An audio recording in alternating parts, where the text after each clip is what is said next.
Hello everyone and welcome to Learn Basics to Advanced platform. आप सभी का स्वागत है मेरे इस YouTube चैनल पे जहां हम बहुत से कॉन्सेप्ट्स को क्लियर करते हैं। बहुत से कॉन्सेप्ट्स बोले तो हम इसमें इंग्लिश भी पढ़ते हैं, हम इसमें हिस्ट्री भी पढ़ते हैं, हम आगे इसमें एनवायरनमेंट भी पढ़ेंगे। हम यहाँ पे ढेर सारी चीज़ें पढ़ने वाले हैं और ढेर सारी चीज़ें पढ़ चुके हैं। कुछ दिनों का डिले हो गया अगला वीडियो लाने से पहले, उसके पीछे भी कुछ कारण थे क्योंकि कुछ बड़े की तैयारी हो रही है। धीरे धीरे करके आपको सब कुछ देखने को मिल जाएगा, लेकिन शुरू करते हैं हमारा आज का टॉपिक। आप सभी का स्वागत है मेरे channel learn basic to advance पे। मेरे बारे में अगर हम क्वालिफ़िकेशंस जानना चाहें, आपको कौन पढ़ा रहा है और वो कितना पढ़ा हुआ है, उसे कुछ आता है या नहीं, तो उसके लिए ये एक सामने वाला जो स्लाइड है वो काफ़ी होगा जानने के लिए। That I am graduate and I am post graduate. मुझे टीचिंग एक्सपीरियंस है 7 इयर्स प्लस का। मैंने सिविल सर्विसेज 3 बार अटैम्प्ट दिया है, एज़ वेल एज़ मैंने CDS first written exam clear किया हुआ है। IB, SEIO, SSC, CGL और अदर एग्ज़ाम्स पे भी मैंने अटैम्प्ट किए हैं और आगे भी करने को तैयार हूँ। यानी कि मैं सिर्फ़ और सिर्फ आपको पढ़ाने के लिए आपकी गुरु ही नहीं, आपकी दोस्त ही नहीं, बल्कि आपका कंपटीशन भी हूँ। तो हमारा आपस में भी कंपटीशन है भैया, तो ज़रा संभल के पढ़िएगा और ध्यान से पढ़िएगा, क्योंकि यहाँ जो मिलेगा वो कहीं नहीं मिलेगा। तो चलते हैं हमारे आज के टॉपिक पे। हमारा आज का टॉपिक है प्रोनाउन। जी हाँ, बिल्कुल, हमारा आज का टॉपिक है प्रोनाउन। बचपन से लेकर के आज तक बहुत बार प्रोनाउन को पढ़ा होगा, जब जब ग्रामर आपने पढ़ने की कोशिश करी होगी।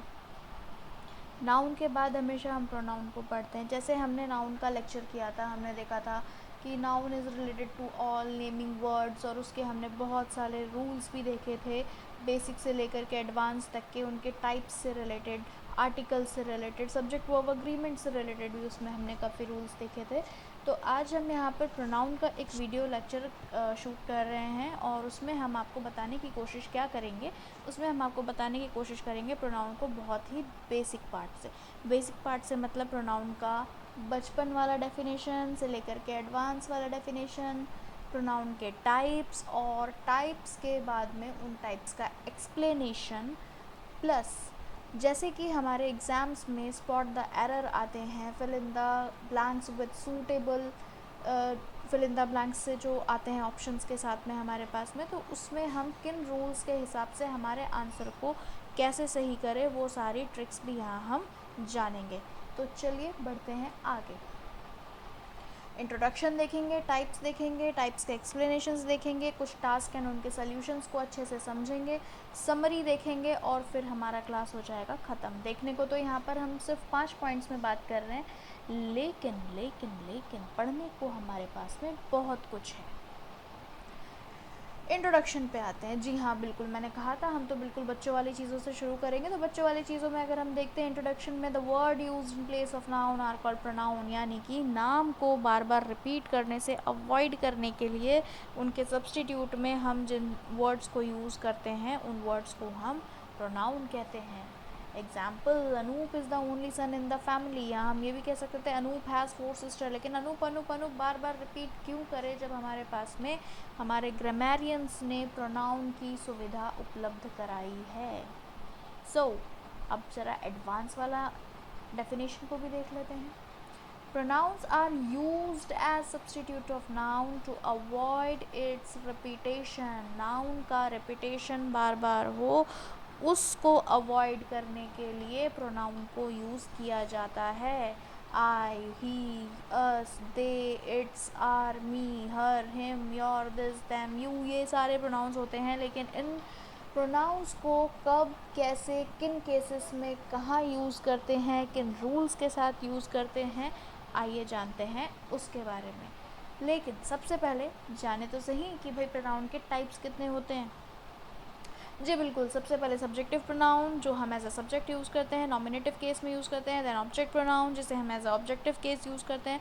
Possessive pronoun, reflexive pronoun, relative pronoun, reciprocal pronoun, indefinite pronoun, demonstrative pronoun, distributive pronoun, interrogative pronoun and emphasising pronoun, ये होते हैं नाउन प्रोनाउन के types.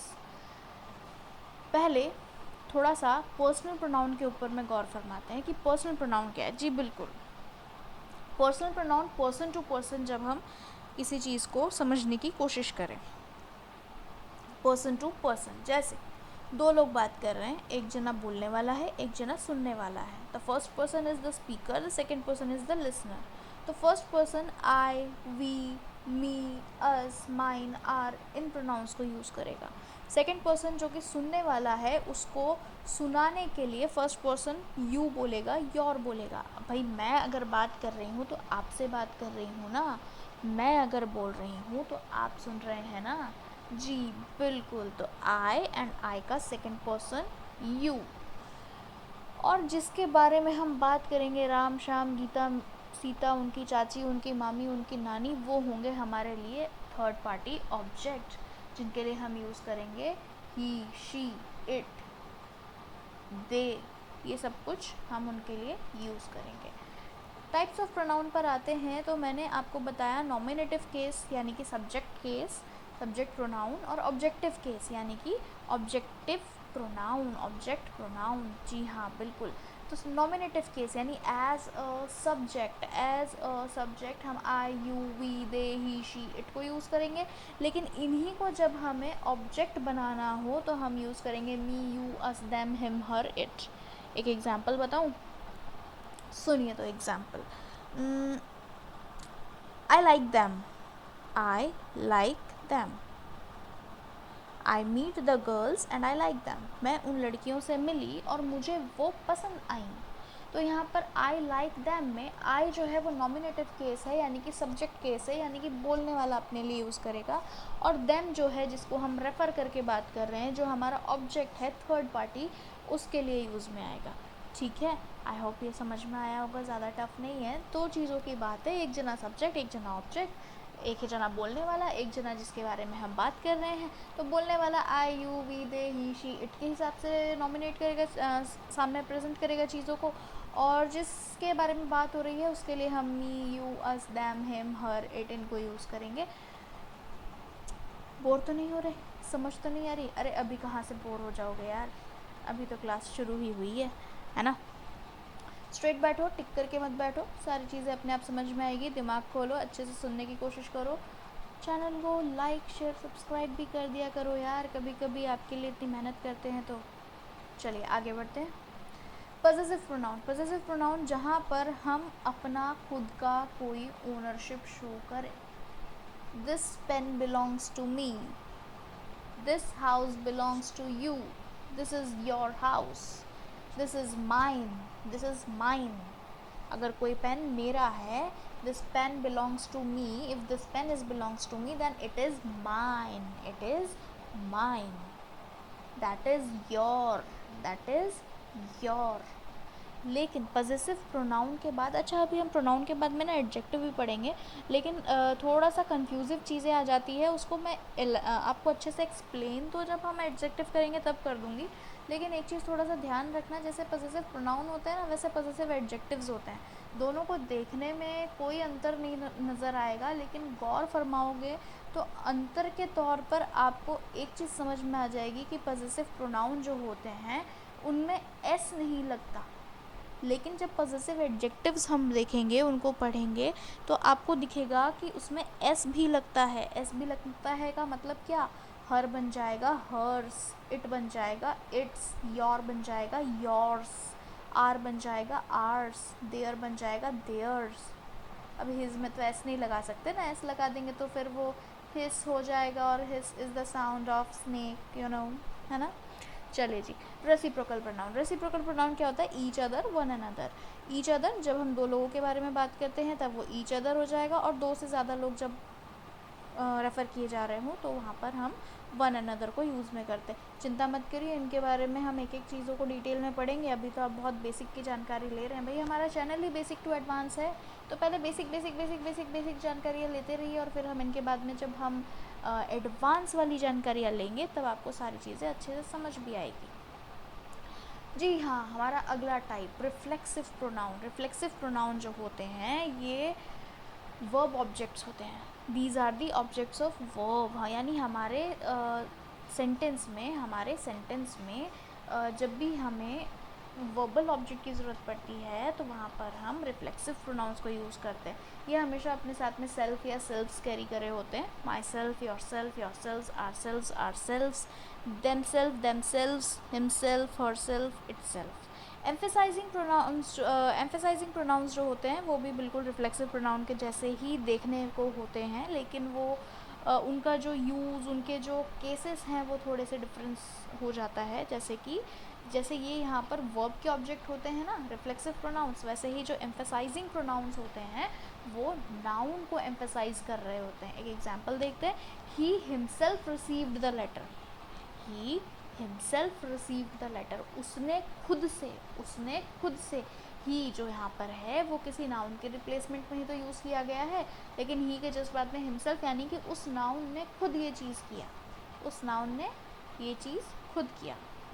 I can do it by my self, तो यहाँ जो माई सेल्फ है वो आई को रिलेट कर रहा है। I can do it by my self.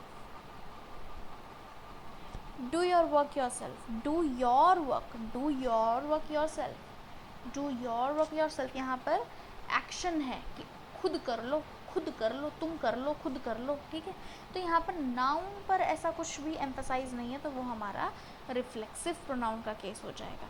चिंता मत करिए जी, ये नहीं समझ आया तो हम आगे समझेंगे ना, क्यों परेशान होते हो। रिलेटिव प्रोनाउन क्या है, हु, विच, हुम, हुज, दैट, जिससे हमें किसी का भी रिलेशन क्रिएट करना हो लिविंग या नॉन लिविंग ऑब्जेक्ट का। एक रिलेशन क्रिएट करना पड़ेगा ना कि भाई ये किसका है, हुम कौन है, हुज किसका है, हु है ना, विच कौन सा वाला, दैट अच्छा वो वाला, ओके। चलिए जी, demonstrative pronoun this, that, these, those, बचपन में पढ़ते थे ना आप लोग भी। Use of this and that, use of these and those बच्चों को पढ़ाया जाता है। जी हाँ बिल्कुल, तो दिस, दैट, दीज, दोज जो होते हैं वो डेमोन्स्ट्रेटिव प्रोनाउंस होते हैं। और इट जो है ना, इट भी डेमोन्स्ट्रेटिव प्रोनाउन का पार्ट होता है। ये कंडीशनल केस है, आई गेस पहली बार सुना होगा आपने, लेकिन जी हाँ बिल्कुल सही सुना आपने कि इट जो है वो भी डेमोन्स्ट्रेटिव प्रोनाउन का पार्ट होता है। Distributive pronoun, each, every, either, neither. Each मतलब हर एक, एवरी मतलब हर कोई, आइदर मतलब या तो ये या तो वो, नाइदर मतलब ना ही ये ना ही वो। Distributive, distribute the toffee among each child, distribute the toffees among each child. भाई ये जो टॉफ़ी है उसको हर एक बच्चे में डिस्ट्रीब्यूट करो, कोई भी छूटना नहीं चाहिए वैसे। अच्छा, इनडेफिनेट प्रोनाउन, इनडेफिनेट में मतलब हमें पता ही नहीं है। इनडेफिनेट मतलब क्या, we are not sure about someone, anyone, no one, somebody, anybody, nobody, all, none, something, anything, nothing. है, कुछ तो है, कोई तो है, लेकिन हमें नहीं पता वो लिविंग या नॉन लिविंग क्या है, कैसा है, हमें नहीं पता, पर कुछ या कोई है। इंटेरोगेटिव में जितने भी WH वर्ड्स होते हैं वो सारे इंटेरोगेटिव प्रोनाउंस में आ जाते हैं। चलिए, टास्क है आपके लिए स्पॉट द एरर। अब ये मत समझिएगा कि मैंने आपको इतना ही पढ़ाया और आपको स्पॉट द एरर करने को दे दिया, जी नहीं। इन स्पॉट द एरर के हर एक क्वेश्चन के साथ में हम इनका एक्सप्लेनेशन देखेंगे, हम इनके आंसर्स को देखेंगे, आंसर्स को समझेंगे। यानी कि आप मुझे स्पॉट करके भी बताएंगे, स्पॉट करके मुझे, चलिए तो रिकॉर्डिंग क्लासेस है, आप डायरेक्ट मुझे नहीं बता सकते, लेकिन हर बार आपको याद दिलाना पड़ेगा क्या, अरे हमारे पास कमेंट सेक्शन होता है हमारे आंसर्स को लिखने के लिए, और आंसर्स लिखो ना तो मुझे बताना भी कि आपने क्या सोच करके उस आंसर को लिखा है, ठीक है। और बाकी करेक्ट करने के लिए तो मैं यहाँ पर बैठी हूँ, करें करेक्ट वाला। ओके, हमारा पहला sentence, the board of directors wants the facilities of car and accommodation for itself। The board of directors want the facilities of car and accommodation for itself। यहाँ पर हमारा एरर स्पॉट क्या होगा, बताइए ज़रा, यहाँ पर हमारा एरर स्पॉट क्या होगा।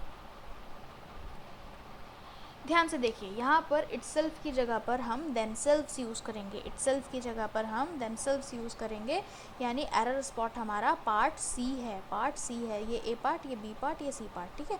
तो हमारा जो पार्ट सी में इटसेल्फ है ये हमारा एरर स्पॉट है। भाई क्लियर समझ में आ रहा है कि यहाँ पर डायरेक्टर्स प्लूरल है, फैसिलिटीज़ प्लूरल है, तो इटसेल्फ क्यों लगाएंगे हम, यहाँ पर प्लूरल फॉर्म लगाएंगे। और प्लूरल फॉर्म थर्ड पार्टी के लिए, प्लूरल फॉर्म थर्ड पार्टी के लिए देमसेल्फ होता है, दे होता है, तो दे का ऑब्जेक्टिफाइंग जब हम करना चाहेंगे हमें देमसेल्फ कर देंगे उसको, ठीक है। देन हमारा second question, every teacher and every student of this school is determined to do their best for the benefit of all.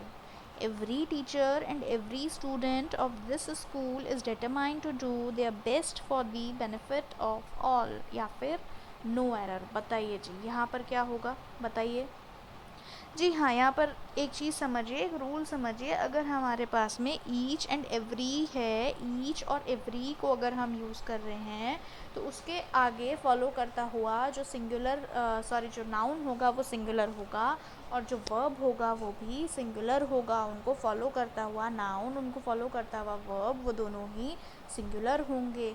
लेकिन अगर ईच ऑफ और एवरी ऑफ है, ईच ऑफ है और एवरी ऑफ है, तो उसे फॉलो करता हुआ नाउन प्लूरल होगा लेकिन वर्ब सिंगुलर होगा।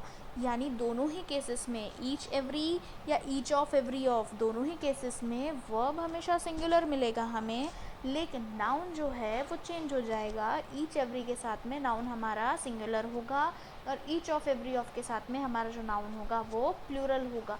यहाँ पर हमारा एरर स्पॉट जो है वो सी है, एरर स्पॉट जो है वो सी है। कैसे होगा एरर स्पॉट सी, कैसे होगा, देखिए यहाँ पर जो हिज है वो यूज़ करेंगे हम देयर की प्लेस पे, जो हिज है उसको यूज़ करेंगे देयर की प्लेस पे। यानी करेक्ट स्टेटमेंट क्या बनेगा, every teacher and every student of this school is determined to do his best for the benefit of all. No matter teacher male है फीमेल है, नो मैटर स्टूडेंट मेल है female है, यहाँ पर his को use में लेना compulsion है अकॉर्डिंग टू रूल्स। हिज को ही हम यहाँ पर इंक्लूड करेंगे जब हमें किसी भी चीज़ की कंपल्शन, किसी भी चीज़ का डिटर्मिनेशन नहीं होता तो वहाँ पर हम हिज घुसा देते हैं। You know the pluralistic society, तो ठीक है कोई बात नहीं, चलता है। डिस्क्लेमर, भैया मजाक कर रही हूँ, फेमिनिज्म का झंडा नहीं है ये, ठीक है जी बिल्कुल। तो एरर स्पॉट हमारा सी पर है, his in place of their, their की जगह पर हिज यूज़ होगा। क्यों, क्योंकि हमने पढ़ा ना वर्ब सिंगुलर है, वहाँ पर हमारे पास इसको फॉलो करता हुआ जो वर्ब है वो सिंगुलर है, तो प्रोनाउन जो हम यहाँ यूज़ करेंगे वो भी सिंगुलर यूज़ करेंगे, क्योंकि नाउन की जगह पे ही तो हम प्रोनाउन को यूज़ करते हैं, नाउन की जगह पे ही तो हम प्रोनाउन को यूज़ करते हैं ना, तो बस सिंगुलर को यूज़ कर देंगे, ठीक है। तो देयर की जगह हमने क्या यूज़ किया, जी बिल्कुल देयर की जगह हमने हिज को यूज़ किया है। और थर्ड पार्टी पे बात हो रही थी, यू नो थर्ड पर्सन। चलिए third statement, the officer as well as the clerks absented themselves from the office, the officer as well as the clerks absented themselves from the office, या फिर no error. बताइए जी, बताइए यहाँ पर क्या होगा। एक चीज़ ध्यान में रखिएगा, अगर एज वेल एज होता है, अगर एज वेल एज होता है तो हमारा जो फर्स्ट सब्जेक्ट यानी प्राइमरी सब्जेक्ट होता है उसके बेसिस पर हम हमारा प्रोनाउन यूज़ करते हैं या नाउन यूज़ करते हैं। तो क्योंकि यहाँ पर जो हमारा द ऑफिसर है वो सिंगुलर इन फॉर्म है, तो यहाँ देमसेल्व्स को भी एरर माना जाएगा और यहाँ देमसेल्व्स की जगह पर सिंगुलर फॉर्म ऑफ प्रोनाउन आएगा, ठीक है। देखिए ये जो पूरा कॉन्सेप्ट यहाँ थर्ड वाले में हम पढ़ रहे हैं वो रिफ्लेक्सिव प्रोनाउन पर डिपेंड करता है, रिफ्लेक्सिव प्रोनाउन पर डिपेंड करता है। कुछ वर्ब्स ऐसे होते हैं जो जैसे कि enjoy, pride, acquit, resign, absent, revenge, exert, adept, avail.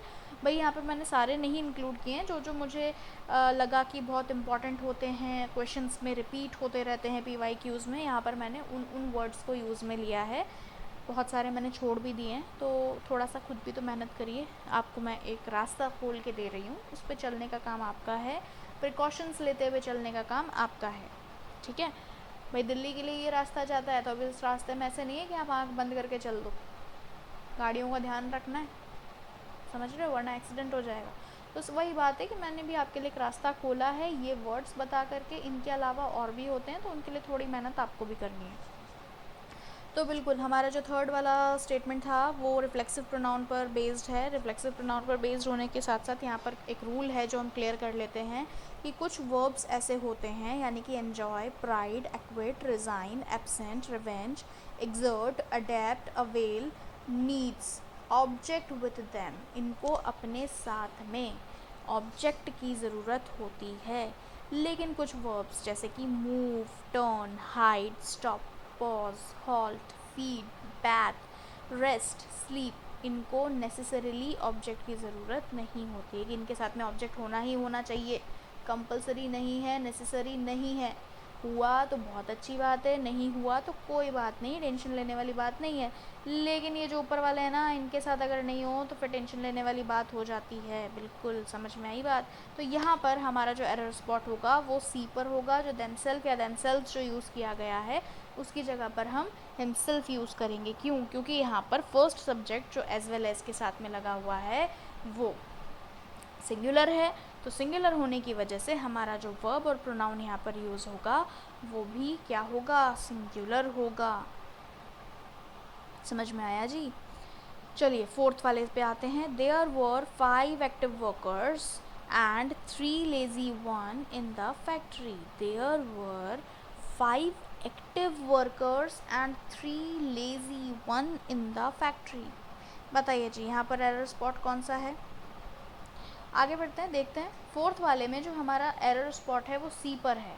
जो 1 लिखा हुआ है ना, उस 1 की जगह पर वंस होगा, क्योंकि हमारा सारा का सारा sentence from the beginning to the end, from the beginning to the end plural form में है।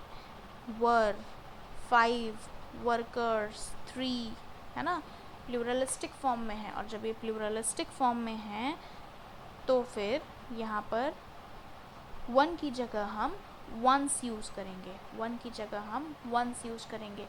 अजी वंस अपॉन अ टाइम वाला यूज़ मत कर लीजिएगा, ONCE की बात नहीं कर रहे हैं यहाँ पर। हम यहाँ पर बात कर रहे हैं ONES की, ONES की, है ना। तो एरर स्पॉट यहाँ पर क्या है? एरर स्पॉट है C। There is none who can support you in this crucial period. There is none who can support you in this crucial period. अजी इसके साथ में हम यहाँ पर बहुत ही लंबा चौड़ा रिलेटिव प्रोनाउन से रिलेटेड रूल्स को समझ लेते हैं ताकि इसका एरर स्पॉट करने में हमें आसानी हो। रिलेटिव प्रोनाउन के रूल्स। रिलेटिव प्रोनाउन के रूल्स, जब भी हमारे पास किसी भी सेंटेंस में हु आ जाए, एज अ प्रोनाउन हु आ जाए, तो वो किसी भी लिविंग बीइंग को कंसीडर करता हुआ आएगा। विच आ जाए तो वो किसी भी नॉन लिविंग बीइंग को कंसीडर करता हुआ आएगा। और दैट आ जाए, दैट आ जाए किनके साथ में? ऑल, से, ऑल, सम। ये सेम लिखा गया है यहाँ पर, एक्चुअली ये सम होगा, ठीक है। All, same, only, the only, none, only, the only, none, इनके साथ में अगर दैट यूज़ हो जाए तो फिर एक बात का ध्यान रखना कि फ़र्क नहीं पड़ता कि ऑब्जेक्ट लिविंग बीइंग है या नॉन लिविंग बीइंग है। अगर कोई ऑब्जेक्ट नॉन लिविंग है तो उसके साथ में विच यूज़ में होगा, लेकिन अगर कोई ऑब्जेक्ट लिविंग है तो उसके साथ में हु यूज़ में होगा, ठीक है। पर अगर दैट यूज़ में हो रहा है तो उसके साथ में हमें ध्यान देने की ज़रूरत नहीं है कि वो लिविंग बीइंग पर आ रहा है या फिर नॉन लिविंग बीइंग पर आ रहा है। जैसे कि इस वाले सेंटेंस में है नन, तो नन के साथ में हु यूज़ में नहीं आएगा। हु की जगह पर क्या यूज़ आएगा? यहाँ पर दैट यूज़ होगा। आगे बढ़ते हैं।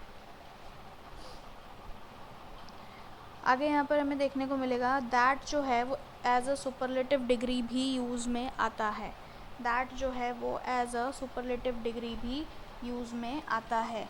जैसे she is the best girl that secured good marks in exam, यानी कि यहाँ पर जो बेस्ट यूज़ में आया है, best is the superlative degree. यहाँ पर जो बेस्ट यूज़ में आया है वो क्या है? वो सुपरलेटिव डिग्री है। ठीक है। और जब ये सुपरलेटिव डिग्री है तो सुपरलेटिव डिग्री के साथ में आगे जो यूज़ में आएगा वो होगा दैट।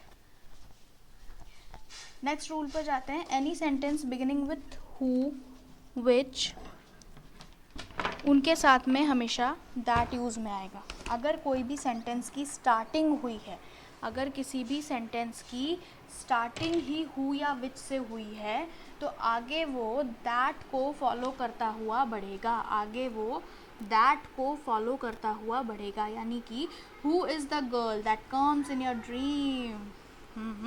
बताइए जी, who is the girl that comes in your dream. चलिए जी, जोक्स अपार्ट, लेकिन ध्यान रखिएगा कि ये जो सेंटेंस है वो हु से स्टार्ट हुआ था तो आगे फॉलो करता हुआ दैट लगेगा। यानी यहाँ पर हम ऐसे नहीं बोल सकते who is the girl who comes in your dream. Who के बाद हु वापस नहीं आएगा। रूल नंबर 1 2 3 थर्ड रूल है ये हमारा, ठीक है। हु और विच जो होता है, हु और विच जो होता है वो अपने आप को बार बार रिपीट नहीं करता। हु और विच, अगर हु और विच से सेंटेंस स्टार्ट है और दोबारा तुम्हें फिल इन द ब्लैंक्स मिल जाए या स्पॉट द एरर मिल जाए और वहाँ पर हु और विच रिपीट हो जाए तो वहीं पर एरर स्पॉट कर लेना, ठीक है। क्योंकि हु और विच अपने आप को रिपीट नहीं करता। आगे फिर हमारा ऑब्जेक्ट लिविंग है नॉन लिविंग है मैटर नहीं करेगा, दैट को आंख बंद करके आगे लगा देना, ठीक है। यानी कि हमारे फिफ्थ वाले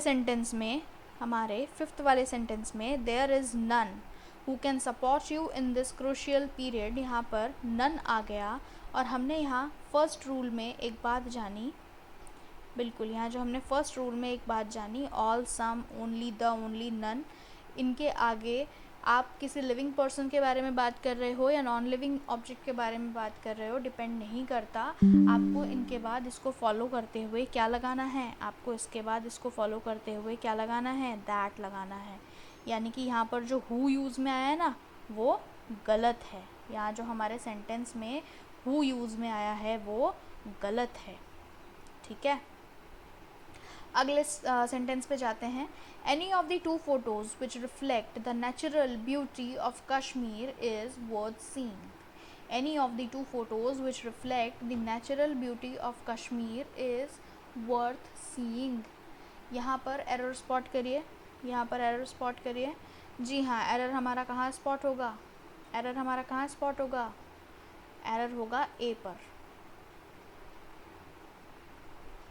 यहाँ पर हमें दो चीज़ों के बीच में एक तरह का ऑप्शन दिया गया है, ऑप्शन दिया गया है। और ऑप्शन देने के लिए सबसे ज़्यादा एप्ट होता है यूज़ करना आइदर ऑफ। एनी ऑफ जो है ये गलत है, एनी ऑफ जो है गलत है। यहाँ पर दो फोटोज़ हैं, दो फोटोज़ दी गई हैं जिनमें से कश्मीर के नेचुरल ब्यूटी जो है वो देखने लायक है, ठीक है। तो either of the two photos, either of the two photos, दो फोटोज़ जो दी गई हैं, any of the two photos नहीं, either of the two photos, दो फोटो में से either of the two photos which reflect the natural beauty of Kashmir is worth seeing. दोनों में से कोई एक फ़ोटो है, हमें थोड़ी पता है कौन सी है, ताश के पत्ते पलते हुए है ना, पलटे हुए पत्ते हैं ताश के, हमें नहीं पता, लेकिन दोनों में से किसी एक में तो है। तो एनी ऑफ नहीं, आइदर ऑफ, ठीक है। एनी ऑफ यूज़ नहीं करेंगे, आइदर ऑफ यूज़ करेंगे। For option among two we use either और neither, but for more than two, जब ज़्यादा हो जाए, दो से ज़्यादा हो जाए, तब हम वन ऑफ, नन ऑफ उसको यूज़ करेंगे। यानी एनी ऑफ जैसा कुछ होता ही नहीं है, एनी ऑफ जैसा कुछ होता ही नहीं है। Next, the guest whom we are talking about have arrived are my relatives। भैया whom नहीं होगा, who होगा, बी पार्ट पे एरर है, बी पार्ट पे एरर है, ठीक है। whom नहीं होगा, who होगा। अच्छा, आगे हम कुछ रूल्स पर और ध्यान देते हैं। जैसे कि इट, हमेशा ये बताया जाता है कि ही जो होता है वो बॉयज़ के लिए यूज़ में होता है, शी जो होता है वो गर्ल्स के लिए यूज़ में होता है, और जो इट होता है वो नॉन लिविंग थिंग्स के लिए यूज़ में होता है ना। हमेशा बचपन से यही बताया गया है, ही, शी, इट का यूज़। लेकिन इट को कई बार हम लिविंग क्रीचर्स के साथ में भी यूज़ कर लेते हैं। लिविंग क्रीचर्स के साथ में यूज़ करने का मतलब, काऊ पर ऐसे लिखवाया जाता था बचपन में, हम क्या लिखते थे, दिस इज़ अ काऊ, एक फ़ोटो बना दी जाती थी, काऊ जैसी दिखती नहीं थी वो फ़ोटो, कभी काऊ को दिखाओगे तो वो आ कर के फिर अपने हॉर्न से कर देगी बहुत अच्छा काम, लेकिन this is a cow, it has 4 legs, लिखते थे काऊ के लिए हम इट। बिल्कुल जी, नॉन लिविंग क्रीचर्स के साथ में इट लगता है, लेकिन कुछ लिविंग क्रीचर्स के साथ में भी लग जाता है। रीज़न रीज़न रीज़न है पालतू और फालतू का नियम, पालतू और फालतू का नियम। भाई काव जो है वो डोमेस्टिक एनिमल है, हमारी डोमेस्टिक है, ठीक है, it is a domestic animal, it is a domestic animal, लेकिन वो जो डोमेस्टिक एनिमल है उसका मैंने नाम रख दिया है, उसका मैंने नाम रख दिया है। क्या नाम रख दिया है भाई? गौरी नाम रख दिया है। तो गौरी से मैंने उसे शी का प्रोनाउन दे दिया। It is a cow, she is Gauri, she grazes grass. हमारे पास काउ है, ऑक्स है, बुल है, इनका तो सेक्स डिटरमाइंड होता है, बट स्टिल हम इसके लिए इट यूज़ करते हैं, क्योंकि यहाँ पर पालतू और फालतू का नियम हो जाता है। पालतू और फालतू का नियम, भाई पालतू का नियम तो ऐसे कि भाई डोमेस्टिकेट किया हुआ है तो इसलिए हम इट लगाएंगे, लेकिन फालतू का नियम क्या है? फालतू का नियम ये है कि मैंने उसको नाम दे दिया है गौरी, अब गौरी हो गया तो वो हो गई लड़की, और लड़की हो गई तो उसको साथ में हम जो प्रोनाउन यूज़ करेंगे वो प्रोनाउन यूज़ होगा शी का, ठीक है। अच्छा, जो भी लिविंग क्रीचर्स होते हैं और उनका हम सेक्स डिटरमाइन नहीं कर पाते, सेक्स डिटरमाइन नहीं कर पाते, इसका मतलब क्या कि मेल है या फीमेल है। अब कॉकरोच मेल है या फीमेल है, एंट मेल है या फीमेल है, कैसे पता करोगे? नहीं पता कर पाओगे, वो तो फ्लो में बोल देते हैं, चींटी खा रही है, चींटी जा रही है, कॉकरोच मरा हुआ है, फ्लो में बोल देते हैं, हमें पता थोड़ी है। देखने गए थे क्या? सेक्स डिटरमाइन करवाया है क्या उनका? गए थे क्या सोनोग्राफी करवाने के लिए उनकी? भैया पता करो, माइक्रोस्कोप लाओ, इतना टाइम किसके पास है ना। तो इनके लिए, जिनका हमारे पास में डिटर्मिनेशन नहीं होता है, उनके लिए हम क्या यूज़ करेंगे? उनके लिए हम इट को यूज़ करेंगे, यानी कि लिविंग क्रीचर्स जिनका सेक्स डिटरमाइंड नहीं होता है, उन क्रीचर्स के लिए हम यूज़ करेंगे इट का। It is a wasp, it is a ant, ठीक है। It is a same snake that appeared in my room all of sudden. जी बिल्कुल, यानी कि कोई भी लिविंग क्रिएचर इट के साथ में यूज़ हो रहा है और उसके बारे में हमें आगे की भी जानकारी देनी है, तो ये जो दैट है ना, दैट, इसको लगा दिया जाएगा आगे की जानकारी के लिए। हम ये नहीं कहेंगे it is the same snake who appeared in my room all of the sudden, who नहीं बोलेंगे, इंसान नहीं है वो, इंसान नहीं है वो। डॉग की ब्रीड जब पूछते हो तो क्या कहते हो? बहुत से लोगों को डॉग्स पसंद होते हैं, तुम लोगों में से भी कई होंगे जिन्हें डॉग पसंद होगा। तो जब डॉग्स की ब्रीड के बारे में पूछ रहे होते हो तो क्या बातें करते हो, कैसे बात करते हो, उसके बारे में कैसे बोलोगे? भाई मुझे पता है तुम हिंदी में बात करते हो, लेकिन इंग्लिश में ट्रांसलेट करोगे तो फिर तुम क्या बोलोगे? विच ब्रीड ही तो बोलोगे, हु ब्रीड तो नहीं बोलोगे ना। Which breed of the dog it is, which breed of the dog it is. भैया डॉग के लिए विच, इट, कौन सी ब्रीड है ना। तो it is a same snake, who नहीं आएगा क्योंकि स्नेक इंसान नहीं है। वो अलग बात है, आजकल तुम जेंजीज, मैं भी जेंजी ही हूँ भैया, ठीक है। वैसे मैं प्रॉपर जेंजी तो नहीं होंगी, मिलेनिया कहलाऊँगी आई गेस, है ना। खैर जो भी हो, आजकल वो तुम लोग का फेमस इमोजी चला हुआ है स्नेक वाला, दोस्तों को स्नेक दिखाने वाला, धोखेबाज दोस्तों को, है ना, स्नेक से। तो वो केस अलग है, उस केस को यहाँ पर टाई अप मत करना, ठीक, वो केस को यहाँ पर टाई अप मत करना। और यहाँ पर जो स्नेक यूज़ में आया है उसको किसी इंसान से क्या कहते हैं वो, प्रोत्साहित नहीं, प्रभावित, सॉरी प्रभावित, हाँ प्रभावित मत करना, किसी इंसान के प्रभाव में मत बताना। यहाँ पर वो अपने जानवर वाले प्रभाव से ही दिखेगा। तो इट के साथ में अगर किसी भी चीज़ को लिविंग, नॉन लिविंग क्रिएचर या लिविंग क्रिएचर के लिए हम आगे अहेड हम उसके बारे में बताना चाहते हैं, आगे अहेड हम उसके बारे में कुछ अदर इन्फॉर्मेशन देना चाहते हैं तो वो दैट से आगे बढ़ेगा। ये देखो जी, सबसे बड़ी गलती, नॉन लिविंग लिख दिया बेचारे को, इस बेचारे स्नेक को नॉन लिविंग लिख दिया। ये गलत है ना। यहाँ पे मैं जब वीडियो का पीडीएफ डालूँगी, जब मैं रूल्स का पीडीएफ डालूँगी तो इसको मैं एडिट कर दूँगी, ठीक है। थोड़ा सा एडिटिंग करवा दूँगी इसमें। 2 जगह मुझे मिस्टेक दिख गई है, एक जगह पहले दिखी थी और एक जगह ये नॉन वाली दिख गई है, तो इसको मैं करेक्ट करवा दूँगी डालने से पहले। और कहाँ मिलेगा आपको पीडीएफ मिलेगा आपको मेरे टेलीग्राम चैनल पर। टेलीग्राम चैनल की के बारे में आपको कैसे पता चलेगा, तो भाई मैंने पिछले जो वीडियोस डाले हैं उनके डिस्क्रिप्शन से भी मिल जाएगा, चैनल के डिस्क्रिप्शन से भी मिल जाएगा, और इस वीडियो के साथ भी मैं टेलीग्राम चैनल का लिंक जो है वो पिन कर दूँगी, तो देख लीजिएगा, आप ज्वाइन कर लीजिएगा। आपको वहाँ पर सारे पीडीएफ्स एंड अपडेट्स मिल जाएंगे, कब क्लास रहती है, रिकॉर्डिंग की कब आने वाली होती है, हर चीज़ की आपको जानकारी मिल जाएगी। करंट अफेयर से रिलेटेड टॉपिक्स जो होते हैं वो भी वहाँ पर पोस्ट होते रहते हैं, तो ध्यान दीजिए, पढ़ाई वढ़ाई करिए, है ना, जुड़िए, जुड़ के देखिए, पसंद आएगा आपको अंदाज़ हमारा भी। तो आई गेस ये आपको समझ में आया होगा। तो आपके लिए एक टास्क है, it is a dog dash weighs around 80 kgs। बताइए इन चारों ऑप्शन में से कौन सा ऑप्शन सही होगा। It is a dog dash weighs around 80 kgs। अभी तो पढ़ा कि हमारा लिविंग क्रिएचर जो होगा, अगर उसको आगे अहेड हमें फॉलो करवाना है, इट के आगे उसके बारे में अगर हमें अहेड कुछ फॉलो करवाना है तो हम दैट को यूज़ करेंगे। यानी it is a dog that weighs around 80 kgs। It is a dog that weighs around 80 kgs। Tommy is my pet dog. Tommy is my pet dog. Tommy is my pet dog. Dash takes care of his routine work. Dash takes care of his routine work.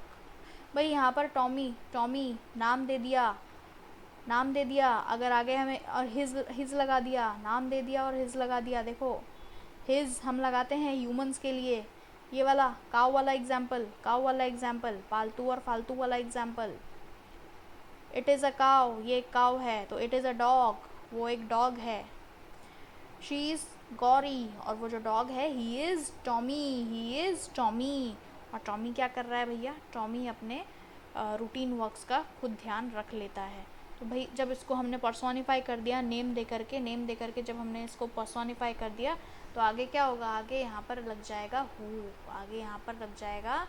Who, ठीक है। Use of that का use और कहाँ होता है भाई, that का use और होता है बेबी के लिए, चाइल्ड के लिए। भाई बेबी, अरे कितना क्यूट बेबी है, तुमने जाकर के बेबी को पूछा या बेबी की मम्मी को पूछा बेबी बॉय है या बेबी गर्ल है, नहीं पूछा ना। दीज चिल्ड्रन में लड़के भी होंगे, लड़कियां भी होंगी, लेकिन जब आप उनके बारे में किसी को बता रहे हो तो ऐसे थोड़ी बोल रहे हो, लड़का चिल्ड्रन और लड़की चिल्ड्रन, ये नहीं बता रहे ना भाई। चाइल्ड है, चिल्ड्रन है, बेबी है तो है, लड़का है लड़की है, हमें नहीं पता है, सेक्स उनका डिटरमाइंड नहीं है, तो हम यहाँ पर क्या करेंगे बताइए ज़रा क्या करेंगे। It is a baby dash cries around 3 o'clock daily. Use of that, अरे यहीं लिखा हुआ है, ये तो मैंने चीटिंग करवा दी। खैर कोई बात नहीं, टेस्ट भी तो होगा। टेस्ट का वर्कशीट जो है वो आपको पीडीएफ पर मिलेगा, प्रैक्टिस शीट जो है वो आपको पीडीएफ पर मिलेगी। और पीडीएफ पर कहाँ मिलेगी, टेलीग्राम चैनल पर। टेलीग्राम चैनल का नेम क्या है, लर्न बेसिक टू एडवांस, ठीक है। और आपको उसका जो लिंक है वो मिल जाएगा आगे। चलिए जी, रेसिप्रोकल प्रोनाउन के बारे में रूल देखते हैं। रेसिप्रोकल प्रोनाउन के रूल्स को अगर हम देखना चाहें तो यहाँ पर ईच अदर जो है वो 2 लोगों के बारे में जब हम बात करेंगे तब यूज़ में आता है, और वन एंड अदर जो है जब हम 2 से ज़्यादा लोगों के बारे में बात करेंगे तब यूज़ में आता है। The sisters love each other, they are two sisters. The sisters love each other, वो लोग 2 बहनें हैं और दोनों एक दूसरे से बहुत प्यार करती हैं। वी रिस्पेक्ट वन एनदर, हम सब एक दूसरे की रिस्पेक्ट करते हैं। अब हम सब में हम कितने सब हैं वो नहीं पता, है ना, हम सब में हम कितने सब हैं वो नहीं पता, 10 भी हैं, 20 भी हैं, और अगर हम पूरी कंट्री के हिसाब से देखें, पूरी कंट्री के हिसाब से देखें तो 1.80 बिलियन से ऊपर भी हैं। ठीक है, अगले पे जाते हैं। इनडेफिनिट प्रोनाउन, इनडेफिनिट प्रोनाउन अजी वही someone, no one, anyone, something, anything, वो वाले, है ना। तो these were followed by singular verb and singular pronoun. भाई अगर समवन लिखा हुआ है तो समवन के आगे सिंगुलर वर्ब ही होगा, अगर इसके बाद में कोई प्रोनाउन आएगा तो वो सिंगुलर ही आएगा। किसी भी पर्सन का हो उससे बात नहीं चल रही है, किसी भी पर्सन का हो उससे बात नहीं चल रही है, बात चल रही है यहाँ पर प्लूरल और सिंगुलर की। ठीक है, अगर फर्स्ट पर्सन का यूज़ में ले रहे हैं तो भी हम सिंगुलर यूज़ में लेंगे, सेकंड पर्सन का यूज़ में ले रहे हैं तो भी हम सिंगुलर यूज़ में लेंगे। ठीक है, यानी कि कौन सी वाली side, I, you, he, she, it वाली साइड, है ना, वी और दे वाली साइड को हम यूज़ में नहीं लेंगे। ठीक, सिंगुलर वर्ब चलेगा और सिंगुलर प्रोनाउन चलेगा। जैसे someone has completed his work, someone has completed his work, someone के साथ में हैज़ जो है वो सिंगुलर वर्ब हमने यूज़ किया और हिज जो है वो सिंगुलर प्रोनाउन हमने यूज़ किया। एक और चीज़, इनडेफिनिट प्रोनाउंस की लिस्ट में अगर आप देखें पिछला रिकॉर्डिंग जो है, थोड़ा सा अगर आप बैक करके देखिए तो बैक करके देख लीजिए, साथ साथ में अगर आप नोट्स को बना रहे हैं, नोट्स को कॉपी कर रहे हैं, कॉपी करने की वजह से ज़रूरत होगी नहीं आपको, जो चीज़ें मैं समझा रही हूँ उन चीज़ों में से कुछ बुलेट पॉइंट्स आप लोगों को लिखने की ज़रूरत है, लेकिन एज़ इट इज़ आपको लिखने की ज़रूरत नहीं, क्योंकि PDF ऐसा कैसा टेलीग्राम चैनल पर आज ही वीडियो एंड होते ही, पोस्ट होते ही अपलोड कर दिया जाएगा। ठीक है, तो वन, इंडेफिनिट प्रोनाउंस की लिस्ट में समवन, नो वन वाले के साथ में एक वन भी लिखा हुआ है ना, तो वो जो वन है वो अपने आप को रिपीट कर सकता है, वो जो वन है अपने आप को रिपीट कर सकता है, यानी उसके साथ में वो हु और विच वाला ऐसा कोई रूल नहीं है कि तुम एक बार आ गए दोबारा मत आना, है ना, तुम एक बार आ गए दोबारा मत आना, ऐसा कोई रूल नहीं दिया गया है वन को। एग्जाम्पल देखिए, one should do one's work oneself, one should do one's work oneself। ये करेक्ट है, ये करेक्ट है, लेकिन अगर यहाँ पर ऐसा लिखा हुआ आता one should do his work himself, one should do his work himself, तो ये गलत हो जाता। आंखें बंद करके इसको गलत कर दो, आंखें बंद करके आप इसे गलत कर सकते हैं। आगे देखिए, if someone has completed the work he may leave, if someone has completed the work he may leave, या फिर नो एरर। बताइए जी इसमें क्या है, स्पॉट द एरर करिए, एरर स्पॉट करिए इसमें। भाई यहाँ जो एरर है वो यहाँ है, यहाँ जो एरर है वो यहाँ है, द वर्क की जगह यहाँ पर आएगा his work. If someone has completed the work नहीं, if someone has completed his work, किसी ने अगर काम पूरा कर लिया है तो की बात नहीं हो रही है, किसी ने अगर अपना काम पूरा कर लिया है तो वो जा सकता है, किसी ने अगर काम पूरा कर लिया है तो वो जा सकता है, ये कोई सेंटेंस नहीं होता, किसी ने अगर अपना काम पूरा कर लिया है तो वो जा सकता है। ठीक है, if someone has completed his work he may leave, if someone has completed his work he may leave. Okay, आगे देखते हैं। यहाँ पर ये एक थोड़ा सा ट्रिकी डिस्कशन, भैया बहुत ध्यान दीजिएगा, यहाँ पर आपको बहुत ध्यान देने की ज़रूरत है साहब।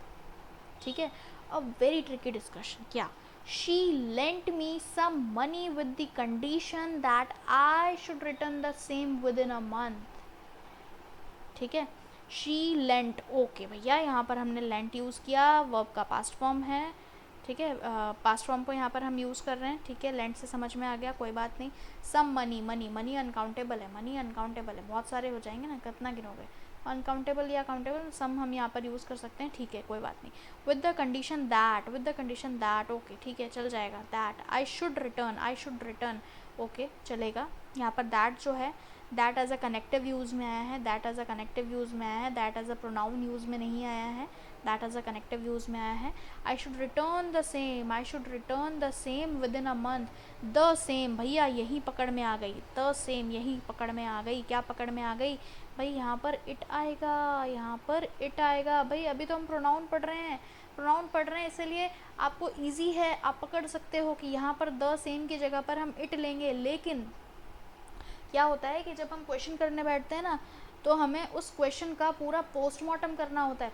क्वेश्चन का पोस्टमार्टम करने का मतलब क्या है? जैसे अभी मैंने आपको बताया लेंट, वर्ब की पास्ट फॉर्म, सेकंड फॉर्म है ना, मनी है, ये नाउन वो नाउन, इसके साथ ये लगा सकते हैं, ऐसा है, इसके साथ में ये है, ये इस तरीके से यूज़ में। बहुत कुछ सोच समझ के लिखना पड़ेगा। ऐसे ही नहीं कि हम यहाँ पर आए और सीधे हमने लिख दिया, हाँ भैया यहाँ पर गड़बड़ लग रही है, इसको कर दिया। लगने से नहीं होता है। ग्रामर क्यों कहा गया है? फिर से कुछ रूल्स दिए गए हैं इसके लिए, है ना। तो हमें उन रूल्स को फॉलो करना ज़रूरी है, उन रूल्स को फॉलो करना ज़रूरी है। तो बिल्कुल ये जो अ वेरी ट्रिकी क्वेश्चन वाली जो अ वेरी ट्रिकी डिस्कशन में मैंने कुछ चीज़ें जो डाली हैं, वो उसी तरीके की चीज़ें हैं, वो उसी तरीके की चीज़ें हैं। इन पर हमें ध्यान देना बहुत ज़रूरी है। अ वेरी ट्रिकी डिस्कशन में यहाँ पर आपको इस चीज़ का ध्यान देना बहुत ज़रूरी है। क्या इस चीज़ का ध्यान ऐसे देना ज़रूरी है कि भाई यहाँ पर जो हमारा she lent me some money with the condition that I should return the same नहीं होगा, आई शुड रिटर्न इट। इस मनी के लिए, इस मनी के लिए सम भैया, सम सम सम सम, तो सम यहाँ पर इट आएगा, इट आएगा, इट आएगा, इट आएगा, ठीक है, with in a month. Okay, तो नो एरर तो हो ही नहीं सकता। एरर कहाँ है? सी पार्ट में है। इट को यूज़ करेंगे द सेम की जगह। लेट, लेट के बाद में हमेशा ऑब्जेक्टिव केस होते हैं। लेट के बाद में हमेशा प्रोनाउन के ऑब्जेक्टिव केस होते हैं। Let me, let you, let us, let them, है ना। नाउ जब भी प्रेपोजिशन होता है तो प्रेपोजिशन भी हमेशा क्या फॉलो करेगा? प्रेपोजिशन भी हमेशा क्या फॉलो करेगा? प्रेपोजिशन भी हमेशा ऑब्जेक्टिव केस को फॉलो करेगा। कोई भी प्रेपोजिशन है और उसके बाद में अगर प्रोनाउन आने वाला है तो वो हमेशा ऑब्जेक्टिव केस का ही प्रोनाउन आएगा। ये देखिए, the teacher instructed the peon to let the students and I to get into the office of principal. भैया स्टूडेंट्स तक तो ठीक थी बात, लेकिन यहाँ पर सब्जेक्टिव केस क्यों दे दिया? लेट के बाद ऐसे नहीं करना चाहिए, गड़बड़ नहीं करते। तो लेट के बाद में यहाँ पर स्पॉट द एरर हो गया है। आई के जगह पर क्या आएगा? आई के जगह पर आएगा मी, आई के जगह पर आएगा मी। तो जी प्रोनाउन का लेक्चर यहाँ पर मैं ख़त्म करती हूँ। बहुत सारे रूल्स बता दिए जिनके बेसिस पर आप बहुत सारे क्वेश्चंस को भी सॉल्व कर सकते हैं। और यहाँ पर एक समरी अगर हम देखें तो in English grammar, pronouns are the words that replace noun and noun phrase to avoid the repetition and make sentence more concise and flowing. सेंटेंस को अच्छा खासा दिखाने के लिए और अच्छा उसका फ्लो बनाए रखने के लिए नाउन और नाउन फ्रेजेस की जगह पर उनका रिपीटेशन अवॉइड करने के लिए हम यूज़ करते हैं नाउन को, और उसके रिलेटेड हम प्रोनाउंस को यूज़ करते हैं। और प्रोनाउंस से रिलेटेड हमने बहुत सारे रूल्स भी जाने, बहुत सारे स्पॉट द एरर के क्वेश्चंस भी करे, और क्वेश्चंस भी आपको मिल जाएंगे, चिंता मत करिए। और ये इम्पॉर्टेंट थे, हाँ, जिनको अभी हमने पढ़ा वो इम्पॉर्टेंट थे, बाकी को तो ऐसे भी समझे जा सकते हैं। तो pronouns help write and speak with greater clarity, conciseness and flow, making communication smoother and more effective। बार बार राम राम राम राम काओ काओ काओ काओ करते रहेंगे तो फिर ऐसा लगेगा भैया कहाँ ऑब्सेसिवनेस है इसको। तो इससे हमें ऑब्सेसिवनेस नहीं दिखाना है, हमें क्लैरिटी दिखानी है, कंसाइसनेस दिखाना है, हमें हमारी विटीनेस दिखानी है, हमें हमारा फ्लुएंसी ऑफ स्पीकिंग दिखाना है, चीज़ों को स्मूथ बनाना है, इफ़ेक्टिव बनाना है, और आगे पढ़ते रहना है। बिल्कुल आगे पढ़ते रहना है, हेल्दी रहना है, चैनल को सब्सक्राइब करना है, लाइक करना है, लेक्चर को शेयर करना है, खुद भी पढ़ना है, औरों को पढ़ने के लिए एनकरेज भी करना है, और जी तोड़ के पढ़ाई करो। बहुत सारे एग्ज़ाम्स हैं आगे, सब ने किसी न किसी चीज़ का फॉर्म भरा ही होगा, और बहुत सारे एग्ज़ाम्स में इंग्लिश तो रहती ही रहती है ना। तो ये है टेलीग्राम चैनल का लिंक यहाँ पर मैंने दिया है, और ये है टेलीग्राम चैनल का नाम। अगर आप नाम से ढूंढना चाहें तो लोगो आपको जो यूट्यूब का जो लोगो है उसके जैसा सेम लोगो मिल जाएगा, और आपको जो लिंक है वो सीधे सीधे डिस्क्रिप्शन बॉक्स पे भी मिल जाएगी। So here I rest my case, I surrender this PDF to you by Telegram, and I surrender this lecture to you. So keep learning, stay healthy, ध्यान रखिएगा अपना, और मिलते हैं अगले लेक्चर में नए धमाल के साथ।